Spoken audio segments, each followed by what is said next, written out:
Hello everyone. तो material science के next lecture में आप सभी का स्वागत है। आज हम पढ़ेंगे मटेरियल साइंस का एक बहुत ही इम्पोर्टेंट टॉपिक जो है प्रॉपर्टीज़ ऑफ मटेरियल्स। बेसिकली हम इंजीनियरिंग मटेरियल्स के बारे में पढ़ रहे हैं, तो उसमें प्रॉपर्टीज़ ऑफ मटेरियल या फिर प्रॉपर्टीज़ ऑफ सॉलिड्स में एक बहुत ही इम्पोर्टेंट टॉपिक होता है जिसका नाम है स्ट्रेस स्ट्रेन कर्व, है ना। तो ये टॉपिक आज हम पढ़ेंगे। इसमें हम जानेंगे कि स्ट्रेस क्या होता है, स्ट्रेन क्या होता है, और स्ट्रेस स्ट्रेन कर्व जो यहाँ पे बना हुआ है इसको हम एक्सप्लेन करने की कोशिश करते हैं। तो चलिए स्टार्ट करते हैं। सबसे पहले हम जानते हैं कि स्ट्रेस क्या होता है।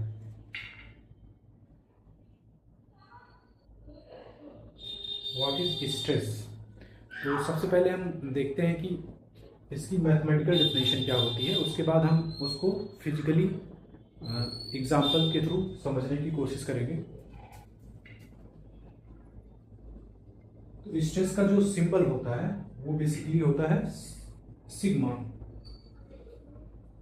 इसको हम सिग्मा से डिनोट करते हैं या रिप्रेजेंट करते हैं, और इसका जो डेफिनेशन होता है वो F डिवाइडेड बाई A होता है, जहां पे F आपका हो जाता है फोर्स न्यूटन, एंड A हो जाता है आपका area of cross section, area of cross section.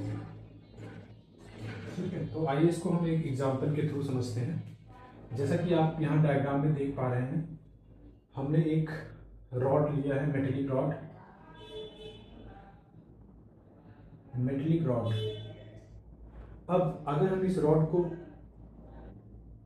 कुछ फोर्स F एक्सटर्नल लगा के खींचते हैं, स्ट्रेच करते हैं, तो क्या होगा, ये रॉड डिफॉर्म हो जाएगा। ये रॉड डिफॉर्म हो जाएगा, इसके लेंथ में कुछ चेंजेस आ जाएंगे। ठीक है, तो स्ट्रेस क्या होता है, बेसिकली जो हमने फोर्स किसी ऑब्जेक्ट पर अप्लाई किया या फिर किसी मटेरियल पर अप्लाई किया, divided by area on which we are applying the force. जिस एरिया पर हम वह फोर्स अप्लाई कर रहे हैं उससे जब डिवाइड करते हैं तो जो क्वांटिटी आती है उसको हम बोलते हैं स्ट्रेस। अब क्वेश्चन आता है कि जो प्रेशर होता है वो भी फोर्स अपॉन एरिया होता है, तो स्ट्रेस और प्रेशर में बेसिक डिफरेंस क्या है। तो स्ट्रेस आपको यहाँ समझना है कि स्ट्रेस जो है वो एक ऐसा प्रेशर है जो मटेरियल के अंदर डेवलप हो रहा है, जबकि फोर्स क्या होता है, वो एक्सटर्नल प्रेशर जो अप्लाई किया गया है, एक्सटर्नल फोर्स जो अप्लाई किया गया है उसको जब हम एरिया से डिवाइड करेंगे तब मिलता है। जबकि जब हम किसी ऑब्जेक्ट पे कोई फोर्स लगाएंगे to change that object shape, जब उसका शेप चेंज करने के लिए हम कोई फोर्स लगाते हैं तो वो मटेरियल रेजिस्ट करता है अपने शेप को चेंज होने से, अपने शेप को चेंज होने से रोकता है। तो उसके अंदर एक इंटरनल फोर्स डेवलप होता है, और उस इंटरनल फोर्स की वजह से एक इंटरनल प्रेशर ऑब्जेक्ट में डेवलप होता है जिसको हम स्ट्रेस बोलते हैं। तो ये हो गया आपका डेफिनेशन स्ट्रेस का। तो आइए इसी तरह से हम समझते हैं कि स्ट्रेन क्या होता है। स्ट्रेन बेसिकली क्या होता है, स्ट्रेन मेजर करता है कि जो हमने फोर्स लगाया किसी ऑब्जेक्ट पे उसके रिजल्टेंट क्या चेंज आया, उस ऑब्जेक्ट के डायमेंशंस में क्या चेंज आते हैं, या उस ऑब्जेक्ट के शेप में जो चेंज आता है उसको हम मेजर करते हैं एक क्वांटिटी के थ्रू जिसको हम स्ट्रेन बोलते हैं। इसका नोटेशन होता है एप्सिलॉन। एप्सिलॉन से इसको रिप्रेजेंट करते हैं। अब इसका फॉर्मूला देखते हैं। तो स्ट्रेन क्या होता है, बेसिकली जिस ऑब्जेक्ट पे हम स्ट्रेस अप्लाई कर रहे हैं या फोर्स अप्लाई कर रहे हैं वो ऑब्जेक्ट डिफॉर्म हो जाता है, दैट मीन्स उसका शेप चेंज हो जाता है। अब यदि वो ऑब्जेक्ट वन डायमेंशनल है, जैसे कि हमने यहाँ पे एग्जांपल लिया है रॉड, तो उसकी जो लेंथ होगी वो बेसिकली चेंज हो जाएगी।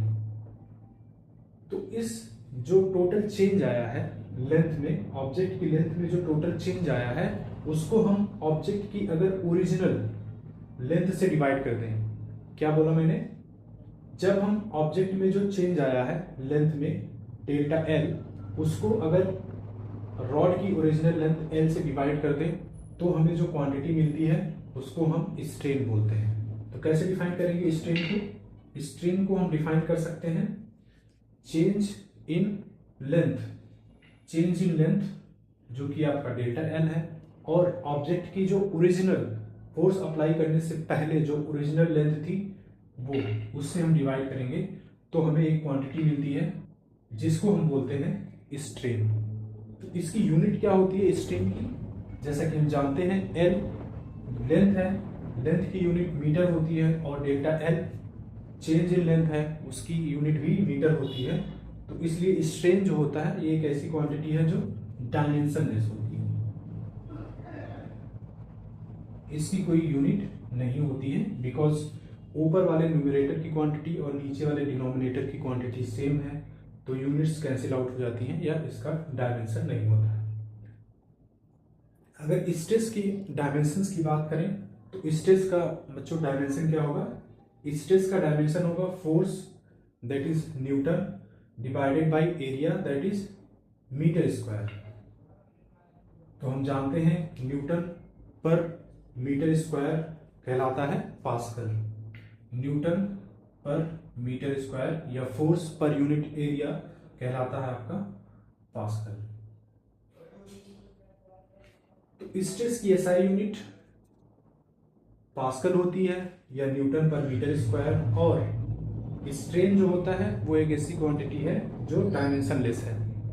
तो आइए अब इन दोनों क्वांटिटीज में, स्ट्रेस में और स्ट्रेन में क्या रिलेशनशिप होता है, जो दोनों क्वांटिटी कैसे एक दूसरे से रिलेट करती हैं, उसको हम समझते हैं एक ग्राफ के माध्यम से, कर्व के माध्यम से, जो कि यहाँ पर बना हुआ है। अब इससे हम समझते हैं कि इन दोनों में रिलेशन क्या होता है, और इस कर्व को हम डिटेल वे में स्टडी करते हैं।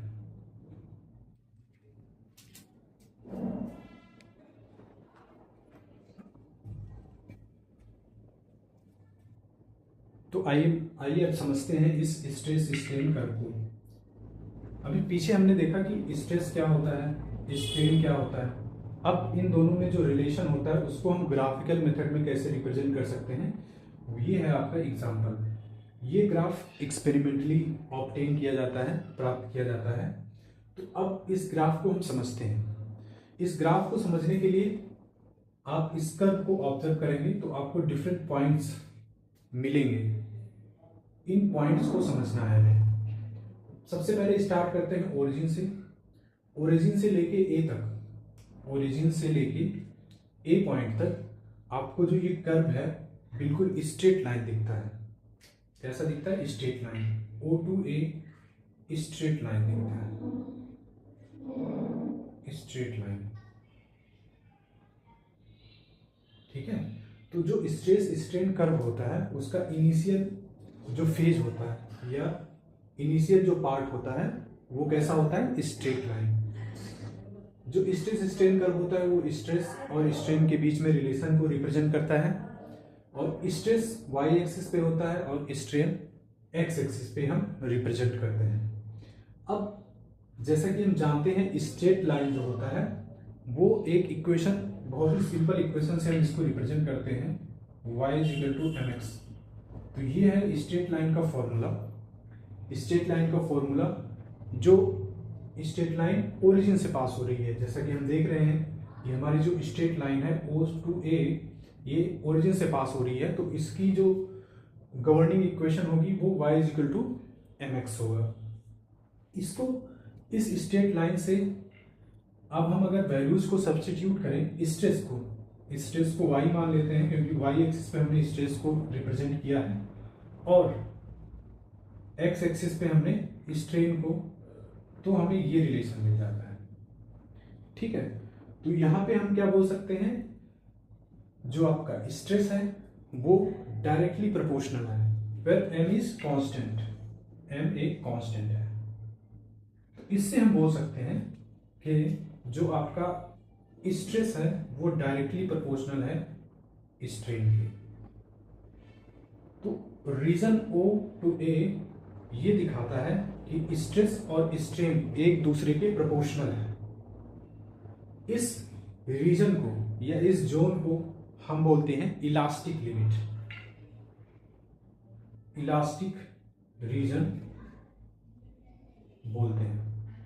और इस बिहेवियर को, सॉलिड के इस बिहेवियर को हम बोलते हैं इलास्टिक बिहेवियर,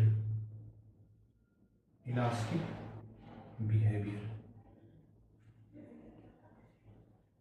तो O से लेकर A तक जो रीजन होता है वो स्ट्रेट लाइन रिप्रेजेंट करता है, जिसमें हमें ये देखने को मिलता है कि स्ट्रेस जो होता है वो डायरेक्टली प्रोपोर्शनल होता है स्ट्रेन के। और इस रीजन को या इस कर्व को, कर्व के इस पार्ट को जिसमें stress is directly proportional to strain, हम इलास्टिक रीजन बोलते हैं। और जो मटेरियल्स इस प्रकार की प्रॉपर्टी को दिखाते हैं, दर्शाते हैं, उनको हम इलास्टिक बिहेवियर बोलते हैं। ठीक है, तो आइए अब आगे का पार्ट समझते हैं। आगे का पार्ट समझने के लिए हम जब A पॉइंट से B पॉइंट तक मूव करते हैं और उसके बाद B से C पॉइंट तक आते हैं, तो हमें एक चेंज इन स्लोप या स्लोप में चेंज देखने को मिलता है। B पॉइंट जो है वो कहलाता है आपका yield point, yield point.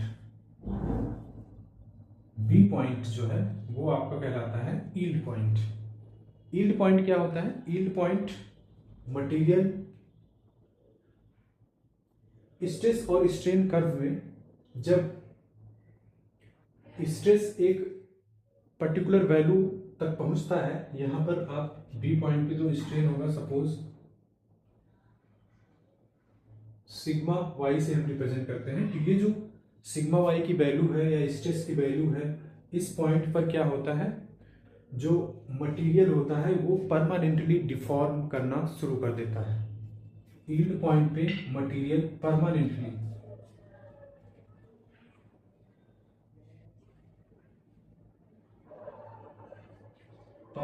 Deform होना शुरू हो जाता है, इसलिए इस पॉइंट को हम यील्ड पॉइंट बोलते हैं। यील्ड पॉइंट क्या पॉइंट होता है? यील्ड पॉइंट स्ट्रेस और स्ट्रेन कर्व पर वह पॉइंट होता है जहां पर मटेरियल परमानेंटली डिफॉर्म करना स्टार्ट कर देता है। इसके बाद के जितने भी पॉइंट्स हैं या जो आपका कर्व है B to C, C to D and E, ये आता है आपका प्लास्टिक रीजन में।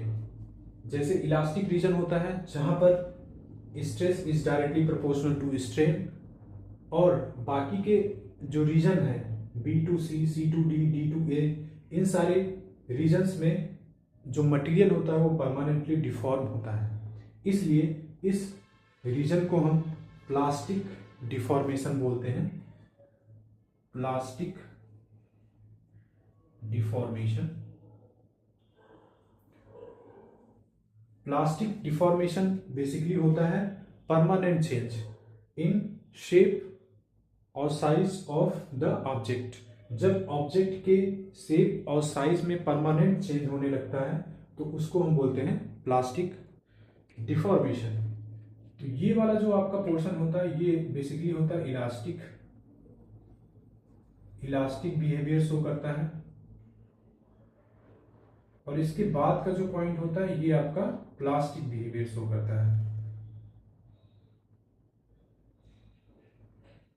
इस वाले रीजन में जो स्ट्रेस और स्ट्रेन होता है वो डायरेक्टली प्रोपोर्शनल होता है, और जब आप स्ट्रेस को अप्लाई करना बंद करते हैं तो जो मटेरियल होगा वो अपनी ओरिजिनल शेप को एक्वायर कर लेता है। लेकिन जब इस वाले रीजन में आते हैं तो आप स्ट्रेस अप्लाई करते हैं तो जो ऑब्जेक्ट होता है उसका शेप, या फिर हमने जो एग्जांपल लिया था एक रॉड का, तो रॉड की जो लेंथ होती है वो चेंज हो जाएगी। रॉड की लेंथ चेंज हो जाती है जब हम इस पे फोर्स अप्लाई करते हैं, राइट। तो ये जो चेंज होता है ये परमानेंट हो जाता है किस रीजन में, प्लास्टिक बिहेवियर रीजन में। तो ये हो गया आपका इलास्टिक बिहेवियर और प्लास्टिक बिहेवियर में डिफरेंस। अब इसमें 2 पॉइंट्स और मिलते हैं आपको, पॉइंट डी और पॉइंट ई। पॉइंट डी क्या होता है, पॉइंट डी को हम बोलते हैं मैक्सिमम या अल्टीमेट यील्ड, इसको बोलते हैं अल्टीमेट टेंसाइल स्ट्रेंथ, या फिर शॉर्ट में इसको यूटीएस भी बोलते हैं। तो ये होता है आपका अल्टीमेट टेंसाइल स्ट्रेंथ। उसके बाद ई पॉइंट तक आते आते मटेरियल क्या होता है, फ्रैक्चर हो जाता है, ब्रेक हो जाएगा। इस रॉड को आप खींचते जाएंगे तो फर्स्ट ऑफ ऑल पहले तो इलास्टिक डिफॉर्मेशन होगा, उसके बाद प्लास्टिक डिफॉर्मेशन स्टार्ट हो जाता है। प्लास्टिक डिफॉर्मेशन होते होते पॉइंट ए पर क्या होता है, ये मटेरियल या फिर ये रॉड ब्रेक कर जाएगा, तो इसको आप बोलते हैं रप्चर पॉइंट। इस पॉइंट पर आकर ये रॉड ब्रेक हो जाएगी। तो ये हो गया आपका स्ट्रेस स्ट्रेन कर्व। इसमें जो इंपॉर्टेंट पॉइंट है वो आप देख सकते हैं।